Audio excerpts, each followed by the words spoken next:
একটি job fair থেকে ৫,০০০ লোক নিয়োগ করা হবে। এই যে ৫,০০০ লোক নিয়োগ করা হবে, এই পদগুলো কিন্তু পার্মানেন্ট কোনো পদ নয়, কিংবা অস্থায়ী হলেও দীর্ঘ সময়ের জন্য বা কয়েক বছর কয়েক মাসেরও চাকরি নয়।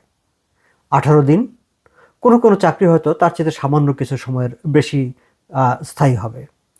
এই স্বল্প সময়ের অস্থায়ী এই ৫,০০০ চাকরির জন্যে আজ এই মুহূর্ত পর্যন্ত আমি যখন কথা বলছি, ২৮শে জুলাই দুপুরবেলা ৫০,০০০ চাকরি প্রার্থী অনলাইনে নাম রেজিস্ট্রেশন করেছে। আজ সারাদিন, আগামীকাল ২৯শে জুলাই এই জব ফেয়ারটি অনুষ্ঠিত হবে। কাজে আজ সারাদিন এবং রাতও সময় আছে। এই সময় পর্যন্ত আরও কত হাজার লোক রেজিস্ট্রেশন করবে? দর্শক, বলছিলাম the Canadian national exhibition centre প্রতি বছর একটি জব ফেয়ার করে, এবং এই জব ফেয়ারের দিন বলতে গেলে শহর ভেঙে পড়ে চাকরির জন্যে। এবারও তাই হয়েছে। বেশ কয়েকদিন আগেই তাদের এই বিজ্ঞপ্তি অনলাইনে প্রকাশিত হয়েছিল, এবং তারপর থেকেই শুরু হয় নাম নিবন্ধন করা। বলে রাখি, চাকরি প্রার্থীরা যারা নাম নিবন্ধন করবেন, কেবলমাত্র তারাই আগামীকাল ২৯শে জুলাই ১১টা থেকে ২টা পর্যন্ত এই জব ফেয়ারে অংশগ্রহণ করতে পারবেন। এবং এই যে জব ফেয়ারের মাধ্যমে যে চাকরিগুলো দেওয়া হবে, সেই চাকরিগুলো মূলত খুবই সাধারণ চাকরি। সিএনই নামে পরিচিত ক্যানাডিয়ান ন্যাশনাল এক্সিবিশন সেন্টারে বছর জুড়ে যেই সব প্রদর্শনী বা নানা রকম প্রোগ্রাম হয়, সেই সব প্রোগ্রামকালীন সময়ের জন্যই মূলত এই চাকরিটা। এবং সেই চাকরির জন্যে এত বিপুল সংখ্যক মানুষ নাম নিবন্ধন করেছে।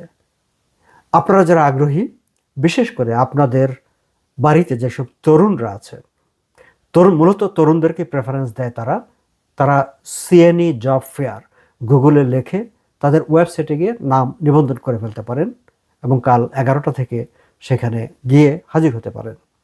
তবে নিবন্ধিত ছাড়া, নাম নিবন্ধন ছাড়া কাউকে সেখানে অ্যালাউ করা হবে না, সেটি স্পষ্ট করে বলে দেওয়া আছে।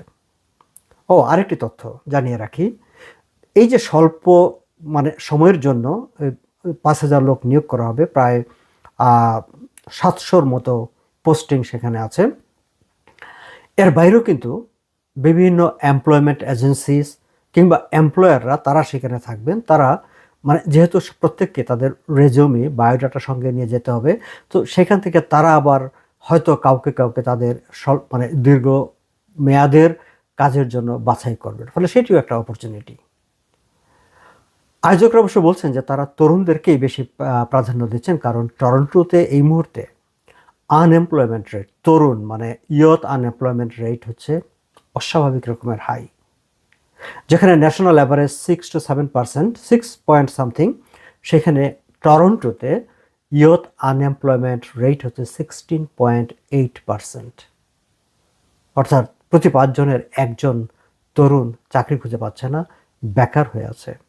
সো এই তরুণদের কাছে সিএনইর এই জবটি, ক্যানাডিয়ান ন্যাশনাল এক্সিবিশন সেন্টারের এই যে জব ফেয়ার, সেই জব ফেয়ারটি অত্যন্ত অ্যাট্রাকটিভ, লুক্রেটিভ। দর্শক, কালকে আপনারা নিশ্চয়ই ক্যানাডিয়ান মিডিয়ার পাতায় কিংবা টেলিভিশনের পাতায় সেখানে এই যে ৫০,০০০ কিংবা তার চেয়ে তো বেশি মানুষ চাকরির জন্য যে হামলে পড়েছে, তার সচিত্র প্রতিবেদন হয়তো দেখবেন। তবে সেই জন্যই আমি তথ্যটি আপনাদের সঙ্গে শেয়ার করে রাখলাম। আপনারা যারা কোয়ালিফাই করেন এই কাজের জন্য বা আগ্রহী স্বল্পকালীন সময়ের জন্য, বিশেষ করে তরুণদের, ছেলে মেয়েদের যাদের বাড়িতে আছে, তারা CNE job fair, CNE job fair গুগলে লিখে সার্চ করে তাদের ওয়েবসাইটে ঢুকে নাম রেজিস্ট্রেশন করে ফেলতে পারেন। ভালো থাকবেন সবাই।